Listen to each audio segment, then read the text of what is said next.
Welcome to the Nerd Social. I'm Nathan. I'm John. And I'm Colin. We're going to talk about the movie One Night in Miami.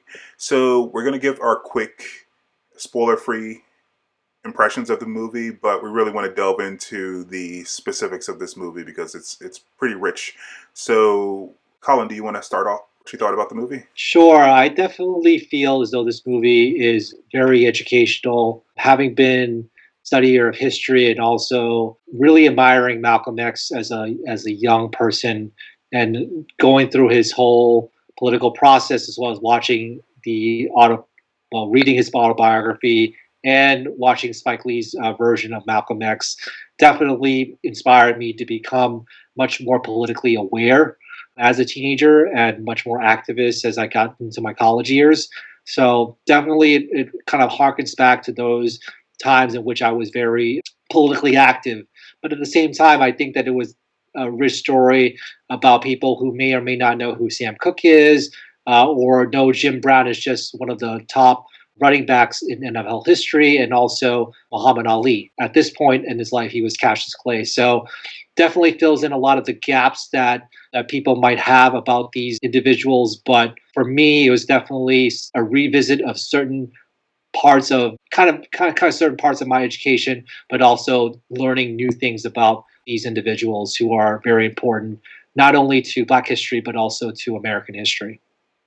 Yeah, it was fun to see what might have been, what could have happened when these historical figures got together one night in Miami. From what I understand and from what I've read, they really did get together that night, but no one really knows exactly what happened.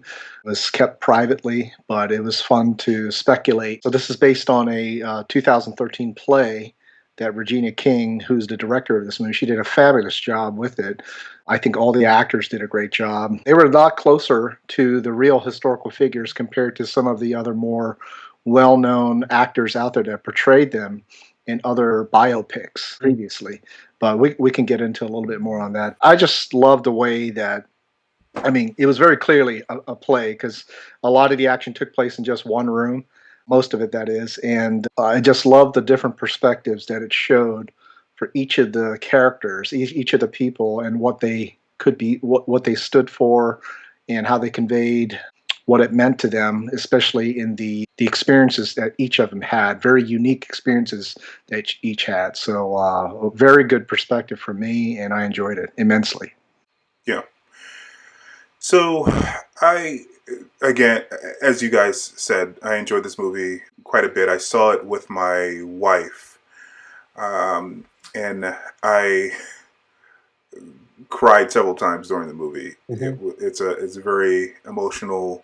Regina King's direction is great. Kemp Powers' screenplay and play is great.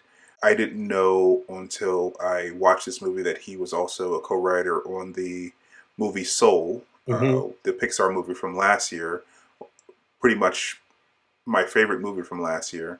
So I'm definitely going to be watching what he does in the future. He's also apparently a writer on Star Trek Discovery. So he does. Oh, wow. He's been doing very a nice. Lot of the things that I like. A lot of the things that I like.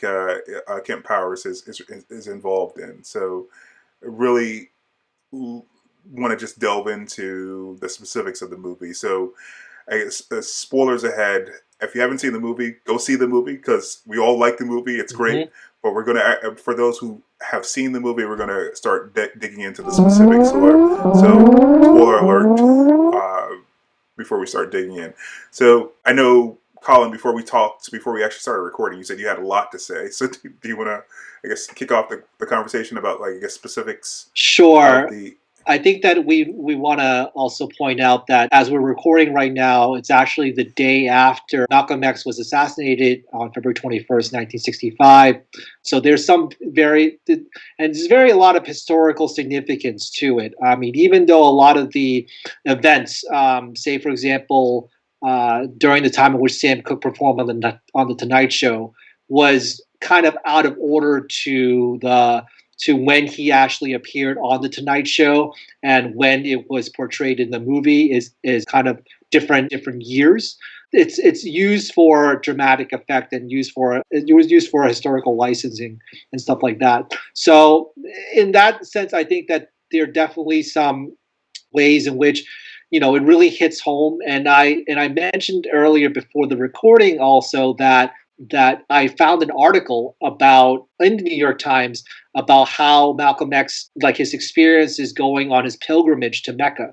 So it's just very deep in terms of the history of it, and it hits you really hard. Whereas we've been, on this channel, we've been reviewing a lot of movies or fictional characters and things like that. But now we're really actually diving into actual events.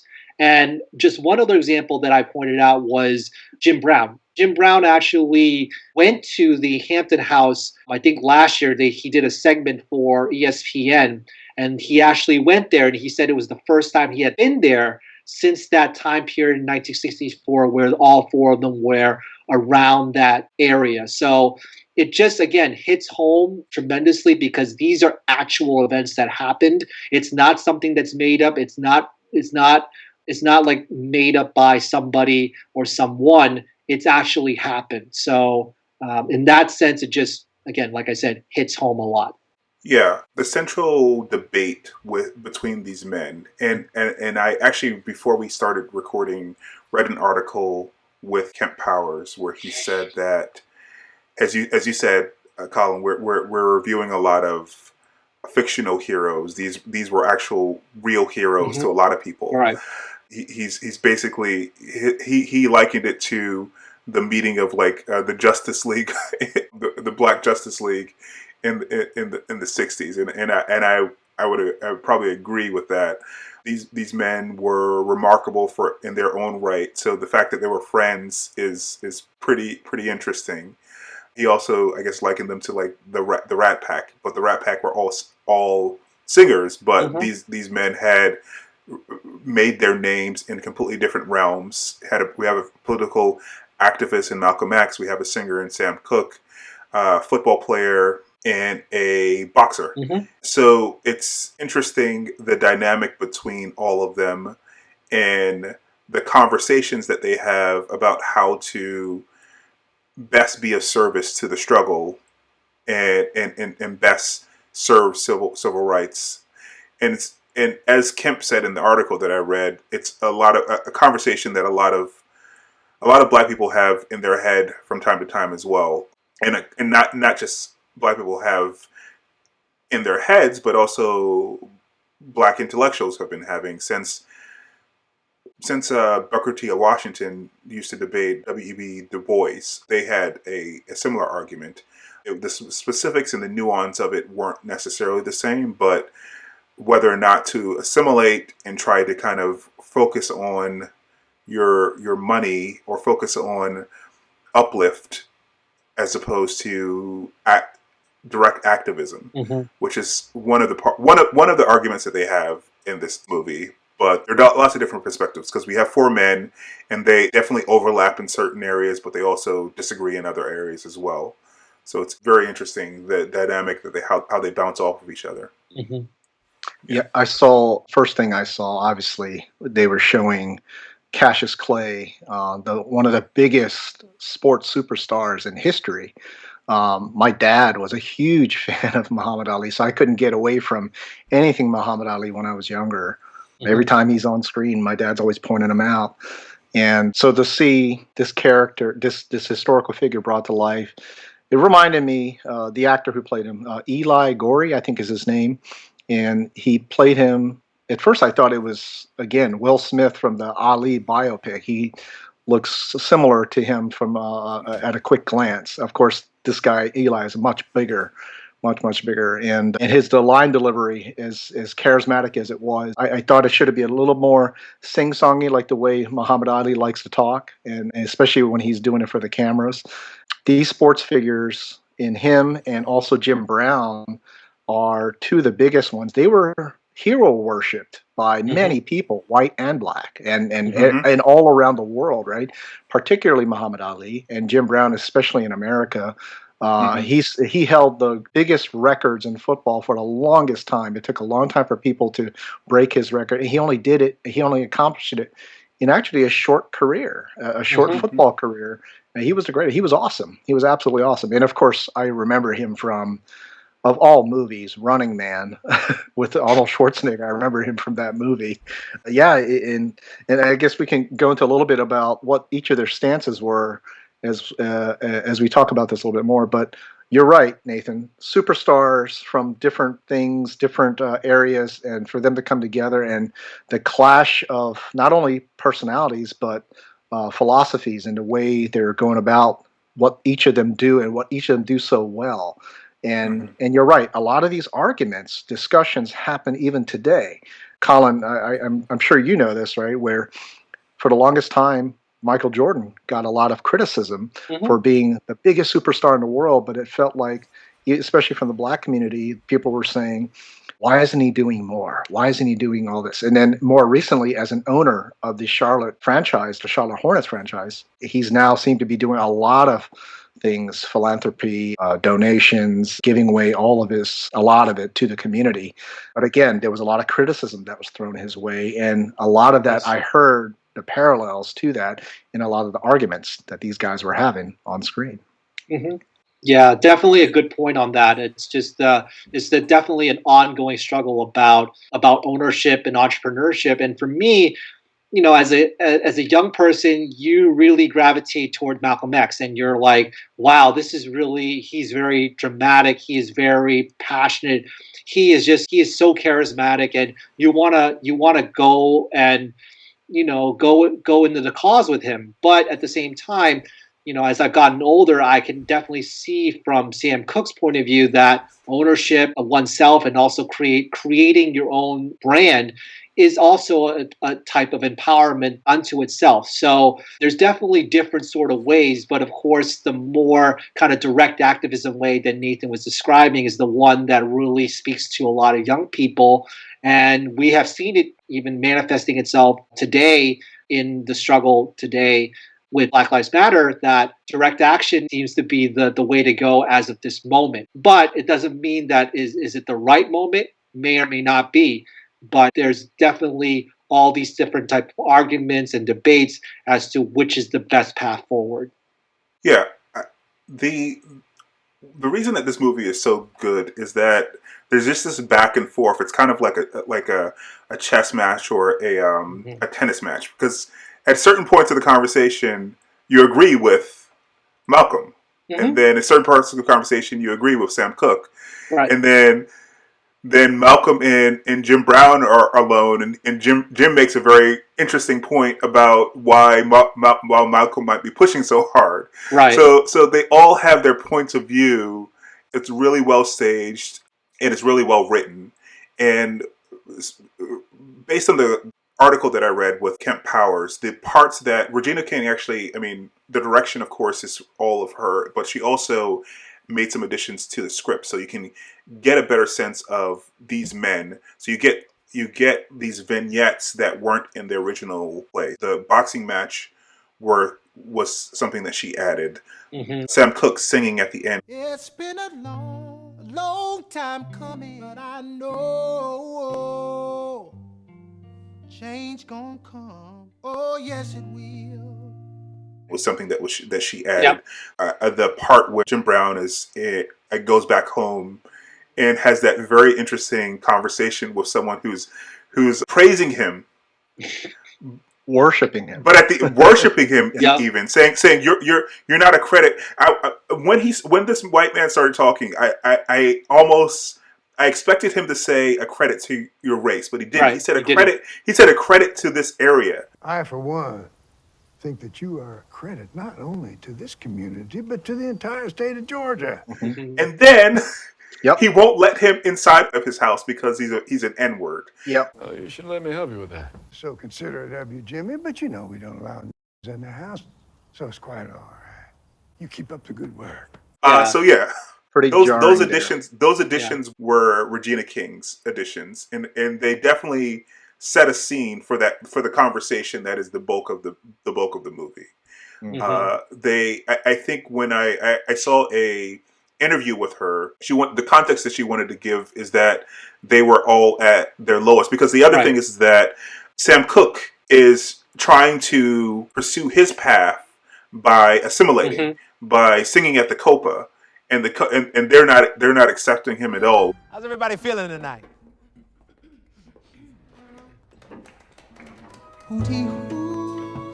I like the song so much better when Debbie Reynolds sang it. Tammy's my love. You kind of stink the place up tonight. Yeah, I did. Which is kind of starts their conversation between in the hotel room. He bombed at the Copa, and he still thinks that he just needs to go there again and kind of sing the songs that will placate the white people, and that's the way that Hugh will get to liberation. Right. So it's how she set it up in the movie before the conversation even started was, I think, a good place to, I guess, if you don't know who these men are, because not everyone will know who Sam Cooke is, unfortunately. Not everyone will necessarily know who Jim Brown is. It gives you a sense of how iconic they were at the time before they come together as the Justice League for this conversation. Yeah. I'm sorry.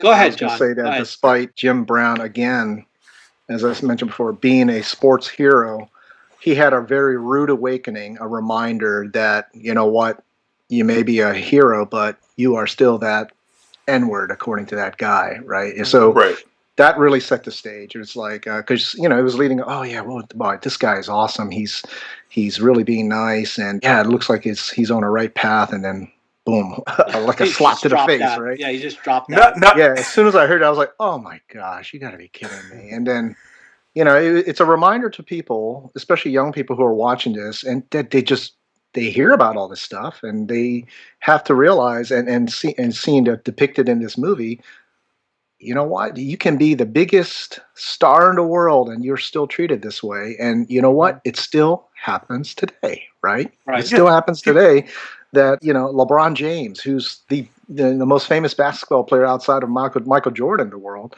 in some places, they're not going to still know who he is. They still see him as, unfortunately, the black man, the big, tall black man or whatever. And you know what? All that money in the world, all that fame isn't going to get him out of the fact that there's still some places that he may face that, which is very sad to say, And that's what I think Regina King did so well with this movie. It tied a lot of what they were going through, what they were discussing, what they were potentially discussing at that time, and tying it to what's happening in the modern day today and the struggle that it's still going, unfortunately, right?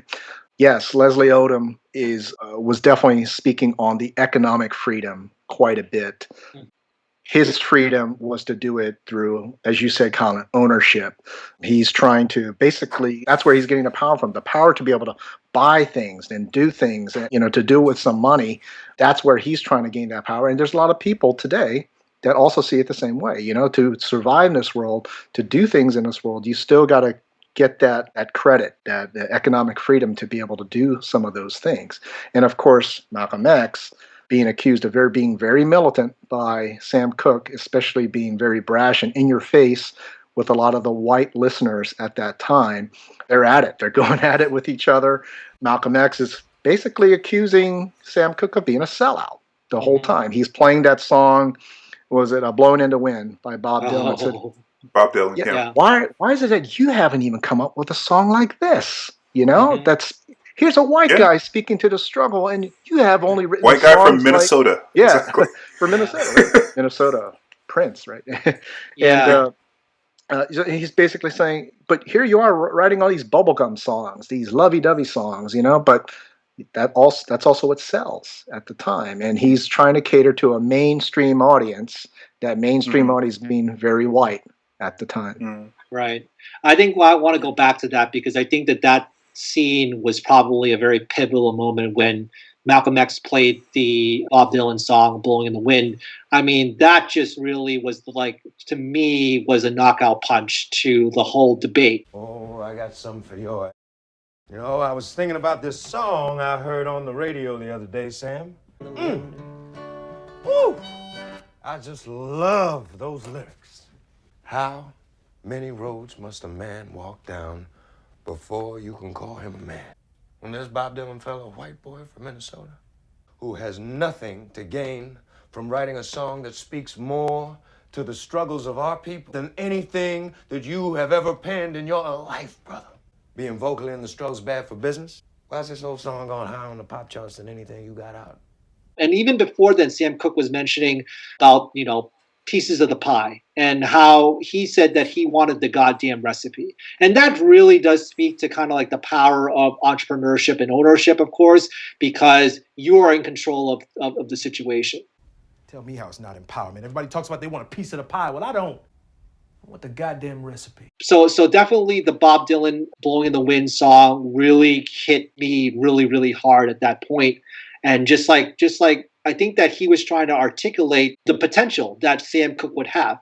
Now, I would want to mention that there's another scene later on that really kind of hits that home, but I won't spoil it at this point in time. But I do want to, I'll get back to that one later. But the ones that I really want to go back to is, I think, Nathan, you talked about Jim Brown and also with Cassius Clay. I mean, in terms of age, they are much younger than Sam Cooke and Malcolm X at this time. And but I found that they had the most wisdom, actually, in two scenes. There was one scene where Jim Brown was sitting with Malcolm X, and I think, Nathan, you were talking about, he was talking about colorism, he was talking about economic freedom, and he just basically told Malcolm X off, like, you don't have a job. Technically, he's the only one of us not waiting on a paycheck from a white man. Oh, I'm not waiting on no paycheck from no white man. You don't have Jimmy. a job, Negro. And I ain't no damn hero to them, because he understands, but he's not going to be very overt about those type of situations. So it was his way of saying, look, I know where I stand. I'm just not as out front about it as you are. And that was a very good kind of like wisdom type of thing. And then the other one was with Sam and Cassius, where he was saying about power, and it was very, very inspiring, where he said that power just means a world where we're safe to be ourselves. What you have, but take for granted. Power. Power just means a world where we're safe to be ourselves. And that is something that strikes home even to this day. That is the case. So those two kind of scenes from those two young people, you kind of underestimate them in some ways because of the huge personality of Sam Cooke and of Malcolm X, of course. But those two really just like said, hey, we're here too. We have our own thoughts about the situation. Yeah. What struck me about the conversation with Jim Brown, and Jim Brown is just an interesting person. I'm not sure we have time to get into. He was actually a Trump supporter last year. So because he of the four of them, he's the only one still alive, because we lost Ali in 2016. We lost Ali. So what struck me about the conversation that he had with Malcolm is he said that the way that the movie is written, it gives you the impression that he had this rude awakening when he went back to his hometown and he met with that man who was heaping praise on him. And it makes me think about what you were just saying, John, about LeBron James. You said that he could go around the world and people might not know him. I think it's worse than that, right? It's like the situation that he had, Jim Brown had. That man knew him. He probably knew him since he was a child. And there are people that will know LeBron James, will be a fan of LeBron James, and still be racist. They hold this cognitive dissonance in their head. They don't see his humanity. They're a fan of him, of his athleticism, but they don't see him as a human. They don't see his children as human. They don't see him as fully human. And Jim Brown, the guy at the beginning, I mean, he was offering to help him move some furniture, like right after this guy said, "If you need anything, let me know.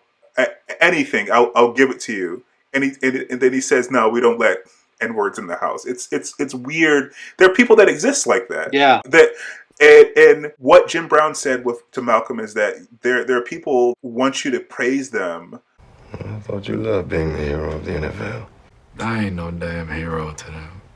Some white folks just cannot wait to pat themselves on the back for not being cruel to almost treat us like real human beings. Do you expect a dog to give you a medal for not kicking it that day? Because they didn't kick you today. And there are a lot of people like that. They want props for not being overtly racist or not actively trying to harm you, but they still don't see your humanity. They see you as a pet, basically. So yeah, his wisdom there definitely did shine through. And also, as you said, Colin, the note about colorism and taking Malcolm to task about his militancy and whether or not it's rooted in the fact that he was light-skinned, just like W.E.B. Du Bois was light-skinned. I always find it kind of funny how you light-skinned cats end up being so damn militant. And when I think about who the most outspoken, consequences-be-damned brothers out there are, it's all you light-skinned boys. You know, you, W.E.B. Du Bois. Malcolm, is it about trying to prove something to black people? That was an interesting conversation. He didn't deny it. I don't recall him denying it. No, he didn't. He didn't deny it. And there are specific racial politics within the black that are inside of the black community that are probably at play there. You see a lot of activists that are some of the most outspoken even today who are light skinned. Sean King is a light skinned man that you might see on the internet a lot. Jesse, the guy from Grey's Anatomy, I forget what his name is, but he's very outspoken as well and very strident. And again, I'm not saying that I don't agree with their politics. I'm just saying that they tend to be very loud and they're strident, and there might be something to what he is saying. Jesse Williams. So yeah, his observations, Brown's observations were definitely cogent. I don't know. I mean, this is Kemp Powers putting words in Brown's mouth, so who knows what Brown actually thinks. You can kind of tell what Brown thinks based upon what he's done over the years, because like I said, he was a Trump supporter. He does not like protesting. So I think he was against the Kaepernick protesting because he was a football player as well. But he also, in his own way, is for racial justice and for black uplift. And he just thinks that there is other ways of accomplishing it. So it's interesting. He's an interesting guy who I probably should delve more into. Of the four of them, I knew the least about and before going into this movie. I recall Jim Brown being very outspoken over the years, especially over the last 30 years I've known about him just from the sports world, right? He pops up here and there. He's got something to say, and then I see some articles come up. He's got something to say about civil rights, about the struggle, about issues of the time. And yes, he sounded to me at times like Bill Cosby did, before Bill Cosby is the Bill Cosby we know now. Yeah. Making the opposite points. Even Morgan Freeman, like you said, he does not like protests. And even in this movie, too, I think they portrayed him similarly. He says, as you said, we're gladiators. I think he said something like that. We're gladiators. He knows where he stands. He knows that he is someone trying to make his way in this world of sport. And at the same time, despite the worship, he's like, I'm no hero, like you said. And in addition, he's making a jump to movies, another world where he wants to go and conquer. And that's his way of making it through, is I guess to prove that, hey, it's not exactly the world that we can control, but at the same time, if I've got the power, if I've got the leverage, I'm going to take full advantage of it. And I think he was doing that. Yeah, I just want to go back to the whole Malcolm and Sam argument as well. After the Bob Dylan song was played, they kind of went away and cooled off. But then when they came back together, it really, the scene in which he described the story about what happened to him in Boston. And I think that it was a really excellent setup because it was kind of like, it was kind of touch and go for a while in terms of their relationship within the movie. And then he brought it back home with that story about how he was able to move mountains without lifting a finger.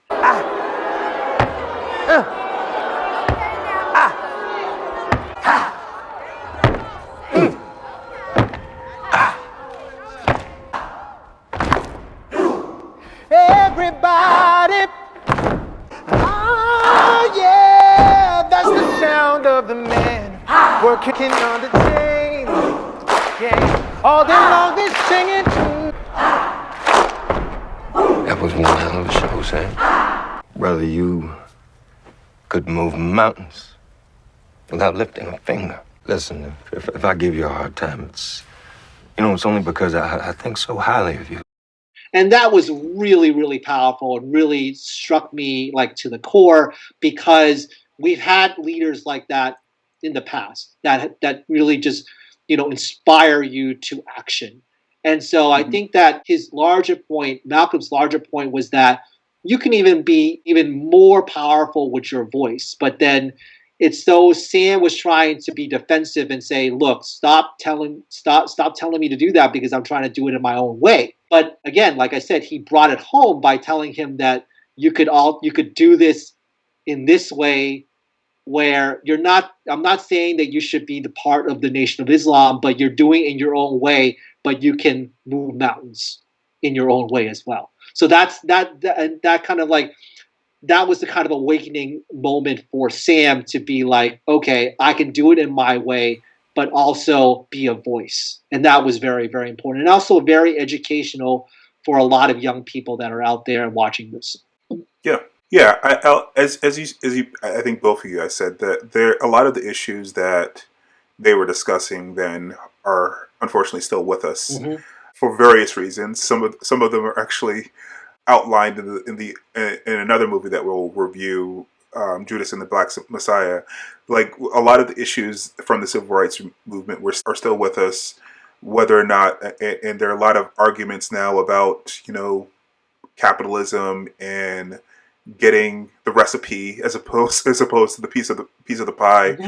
I think that one of the things that the conversation about black capitalism as opposed to activism sort of misses the point.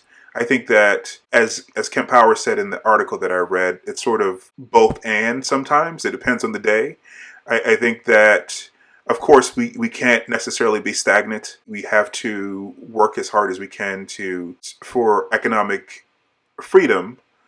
But there are also systemic issues, right? There's systemic issues that no one is going to be able to outrun or out-famous or out-earn, as we were talking about earlier, LeBron James. So you have to speak to those systemic issues as well while you're building your own economic freedom. So I think that you go back and forth. I think that in the movie, Malcolm gets through to Sam. Sam's point is not lost on anyone. I think he's right to a certain degree, but you sort of have to do both and. I think to get to, for us to all get to true liberation, because I think that when we're having these conversations, I think white people think that we're asking for liberation for ourselves as opposed to liberation for all of us, because so much of American life would be much better were these issues, these racial justice issues, not issues. We would all have health care, for example, if racism wasn't a factor in this country. But a lot of white people kind of do things to spite themselves. If a bill is coming up that would provide health care for all, if black people are going to benefit, they vote in politicians that would vote against it. So if these issues were actually dealt with, everyone would get closer to liberation. Everyone would get closer to freedom in this country. And it's difficult sometimes for people to see that if they don't look at the systemic issues, if they look at just the individual issues, individual economic empowerment. Yeah. I can't help also avoid what this movie was also making parallels to today in the sports world. Again, sports world, because as you mentioned, Colin Kaepernick, right? There you have a sports figure, fairly well known, obviously more well known because of all the kneeling he was doing in protest, right, to his form of protest. And you've got pundits on the right, naysayers on the right, basically trying to shout him down, including the president at the time, Trump, calling everyone, all kinds of names for even supporting it. They're all saying, look, just shut up and play ball, right? That's what they're saying. And when LeBron tries to do the same thing, he tries to use his platform, his celebrity, to speak out against issues and protest. He's also told by, Fox News Channel, just shut up and dribble. It's the same thing, I think. Well, I see the parallels there. You've got Cassius Clay, who just won the championship. He's the heavyweight champion of the world. He's loud. He's brash. He's very entertaining and charismatic. And at the same time, he's being shepherded and guided by Malcolm X into the Nation of Islam. He's a babe in Islam right now. And that platform he's about to use, and I think we can see from history, it didn't go over very well. It was not widely accepted. In fact, there were a lot of naysayers. They got shouted at. Even Malcolm X, whose life was activism and speaking out, that was his primary job, still being told, shut up, and, being questioned about his stances. And so I saw that parallel. That's what I saw when Cassius Clay, and especially knowing that Malcolm X was guiding him along to make that announcement that he is converting to Islam, joining the Nation of Islam, and seeing the parallels of sports figures today trying to do the same things. Not even sports figures, celebrities. They want to speak out, trying to use their platform for good, and they're all being shouted down. Just shut up and do your job. Shut up and act. Shut up and play ball. Yeah, you mentioned Jordan earlier, and it's hard to tell where his politics lie nowadays. But as you said, he got a lot of criticism back in the day, because I think he had a famous quote that Republicans buy sneakers too. Yeah.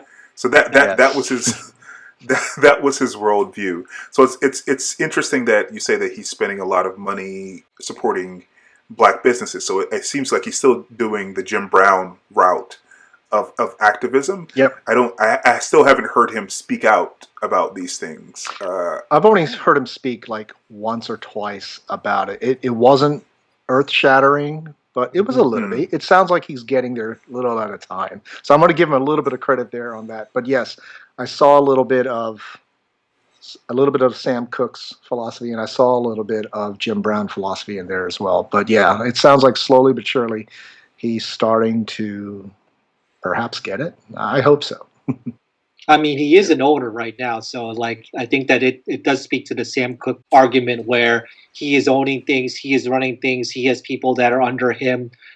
So I think that it provides him, because of his success, has provided him with the economic freedom to become more outspoken, or also through his wealth. So I think that that's definitely in line with what Sam Cooke was talking about in terms of entrepreneurship, ownership, economic freedom. Yeah, but to Malcolm's point, when he was the most famous person in the world, if he had spoken out about racial justice issues, how much impact would that have been? How much impact would that have been? Very true. He's not wrong there. Yep. Yeah. I mean, not everyone knows who Michael Jordan is now, because we're now. It's been about 25 years since he retired. It's 25 years since he retired. Yeah. But there was a time where you could go anywhere on the planet and people would know his name. So, well, to be fair, I think they still know his name. The arguments of greatest of all time keeps coming up. And by the way, he is the greatest of all time. And his shoes, my gosh, that Air Jordan shoes product, are very, very popular. I mean, it's super popular, and I can barely even try to own a pair myself. They're so expensive, right? So, right. Yeah, I think his name is there. I think a lot of people know his name, but his relevancy has waned. And if you speak to people outside of our generation, because we're all we're either Gen X or millennials, outside of our generations, they know who Jordan is, like they know who Michael Jackson is, and they know who people like greats from the past are, but they're not really relevant to their lives. These people aren't really relevant to their lives as he was in the 90s, where, right. he probably had a lot of people around him, like people around LeBron, who love who he is, who may not necessarily be most socially progressive, but they loved him for his ability, right? So if he spoke out specifically, like LeBron is doing right now, so LeBron, he's putting his fame and also his wealth on the line by speaking out while everyone knows his name. Mm-hmm. So honestly, to me, if there's any sort of conversation about who's the greatest, LeBron is going to win that conversation just because while he's great, he's speaking out. Mm-hmm. So yeah, overall greatness, I got to give credit to him. He's definitely using his platform now at the peak of his celebrity. Absolutely.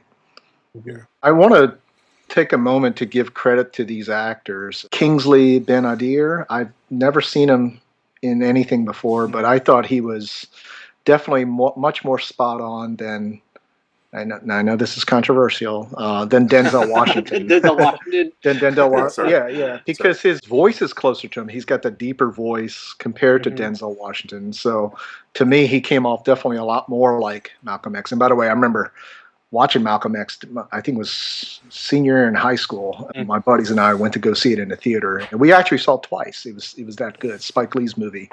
But again, I thought this guy was definitely much closer to Malcolm X in portraying him. He's got his cadence down, and he's not even American. He's British. He's a British actor. My goodness, he did a great job, I thought. Very good job.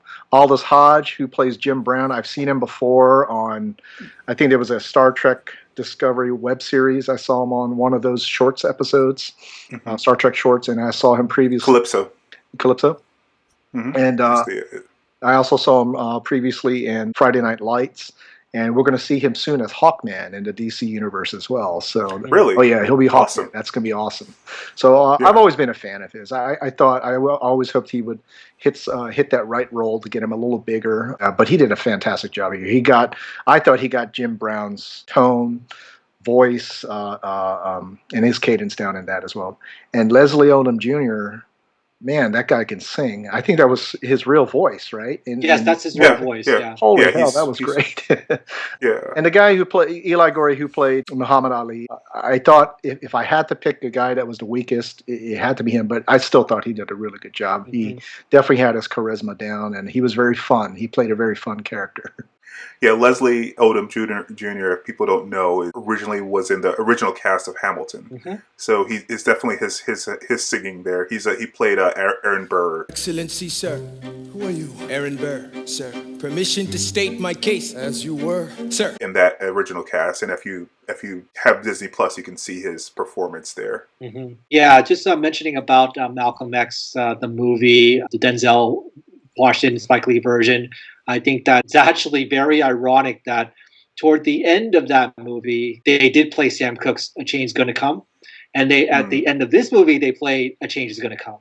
So it's actually one of my all-time favorite songs ever, just because of its message. It's just so powerful, and actually, it was released around the same time that Sam Cooke tragically passed away during that time under mysterious circumstances. So I would also recommend if those individuals who would like to learn more about Sam Cooke to watch. It's on Netflix. It's a documentary about the 2 killings of Sam Cooke, and it's on Netflix. And then also, if you wanted to learn more about Malcolm X, there's also a Netflix documentary on who killed Malcolm X.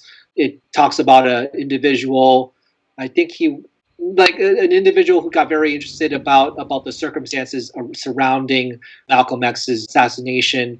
And there's also some new reporting out right now saying that the NYPD was involved somehow, some way. So there's a lot of these type of revisiting of history that needs to be addressed in terms of why is it that these really brilliant intellects of Black America their lives are tragically cut short due to somewhat mysterious circumstances. And we can also include Martin Luther King Jr. in that as well. Yeah, Martin Luther King Jr. And when we review Judas and the Black Messiah, Fred Hampton, yeah, the Black leaders in the 60s were definitely targeted. That's why. So even today, that the memory of that is with leaders or would-be leaders of Black Lives Matter movement. Mhm. So they very specifically aren't as public as, say, Malcolm or Martin was.